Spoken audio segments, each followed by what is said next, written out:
I am a manager at the Carer Centre in Tower Hamlets. Jenny.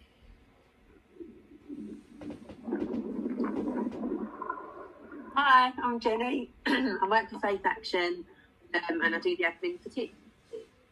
Sophia. Hi, I'm the Marian Centre Manager at the East London Mosque.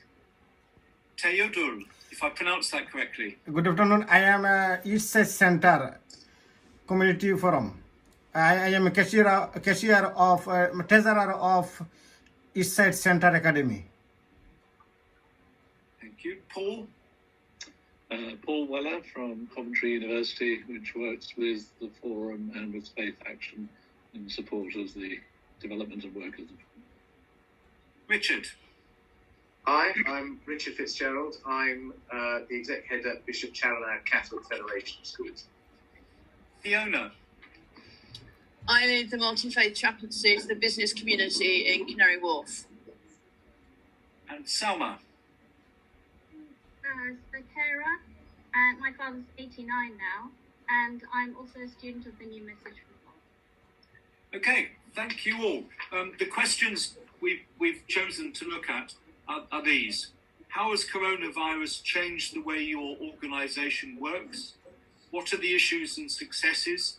And how do you foresee the easing of the lockdown for your organisation? We don't need to take them one at a time, because I think it's just looking at that whole area of experience and work. So I've talked to loads so far, so it's up to you.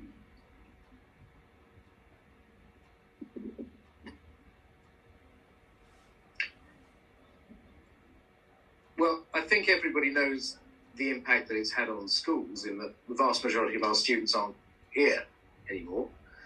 We're a secondary school, so we had 10 students in today. We've had a maximum of 18.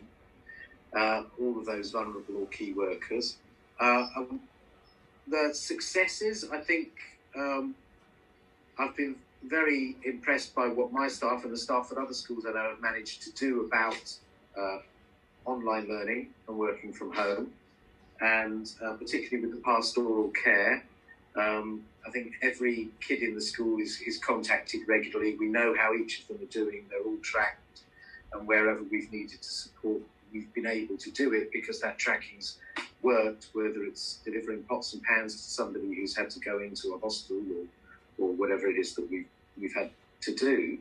And what's been reassuring in the middle of this is that when we did start getting children back, our fears about what had happened to their mental health during lockdown have so far proved to be mostly unrealised. They have come back happy and secure about being back, and even those that we know were having difficulties at home have come back surprisingly whole.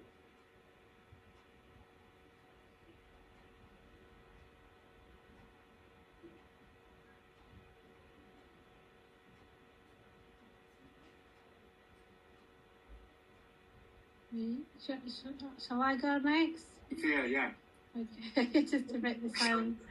Okay, so we at the East London Mosque, we've obviously furloughed quite a lot of our staff, including the schools. So we've got a primary school and a secondary school there as well. So it's not just a place of worship. We've got various project activities and the schools going on. So returning back is a big challenge, and one of the exercises we've been doing is trying to see how many people could fit in if we were to open with safe 2 meter distancing, for example. And we've discovered where we could fit 7,000 people in all of our complex. I think it's reduced to just under 200. And like we were discussing before, it's going to be the vulnerable that will be knocking on the doors first. So how do we turn people away? What the queue is going to be like outside the mosque? How do you manage the schools? Who comes in? We've got also some residential flats within the complex that are kind of okay at the moment, working safely.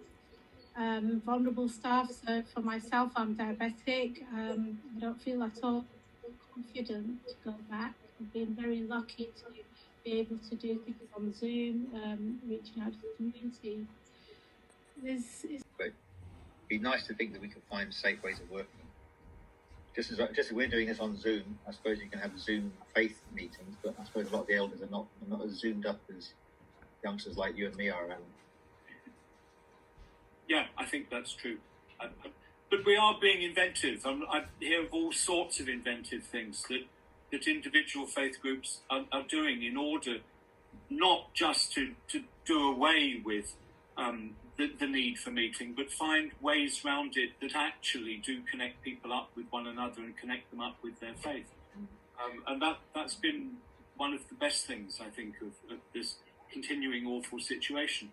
And that's what we must do, much more than simply trying to get back to how it was, which is going to take longer.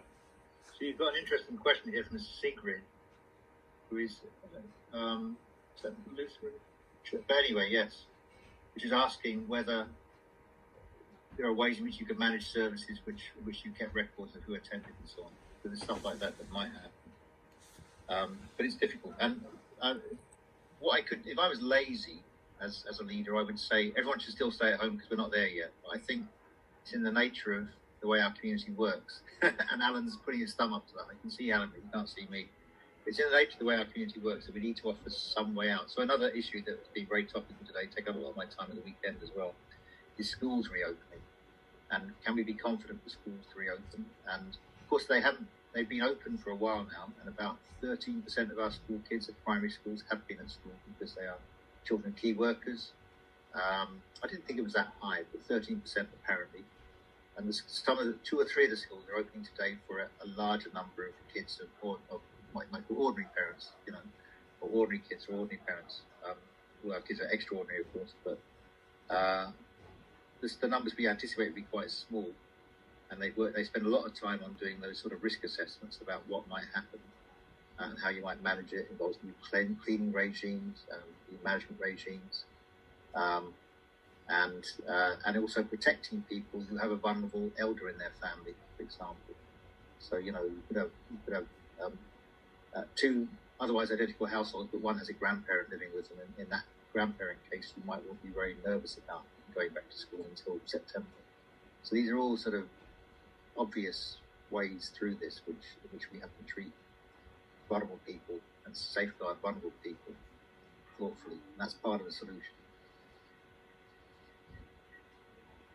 Great, thanks, John. Thank you for coming along at all, but also for being able to give such an overview as you have done. Before we finish that part of this afternoon, I did want to say one thing that I said right at the beginning, but I really do want to say why you're here, which is how engaged Tower Hamlets has been with faith communities. That we've heard, particularly over this last weekend, a sense of outrage from faith communities that they feel that they're forgotten about, left behind, marginalised, and put at the back of the queue. And that has certainly not been the case here in Tower Hamlets, and the way in which the council has ensured that faith communities are involved, communicated with, asked to be part of things, has been really, really impressive.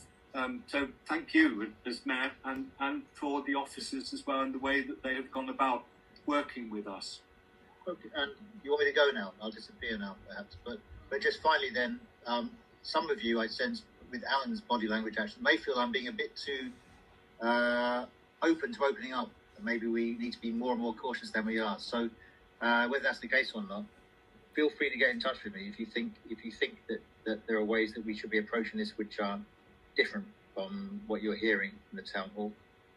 Because I'm not all-knowing by any stretch, and for example, we've changed our position on schools because we had quite a lot of intense anxiety from people, and I want us to work together and learn how we can make things work effectively. That includes obviously our faith community, who played a very instrumental part in this.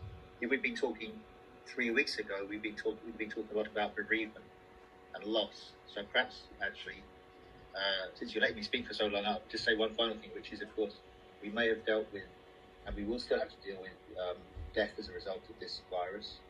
But I think there's a bigger thing, which is about healing in the community and how we get past to the next stage of tying back together again, finding new ways of working, recognising it's still a sort of lurking menace, respecting elders and vulnerable people, all those different things. And I think our faith communities are a pretty important part of that. And you're doing great work. Thank you, John.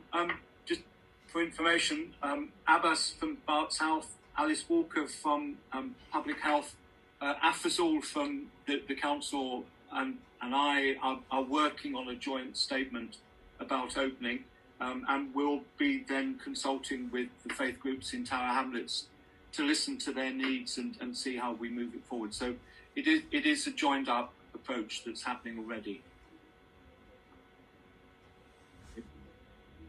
Cheerio. Okay, John, thank you very much for being with us. Stay well. Thank you, and you. Thank you. So the next part, I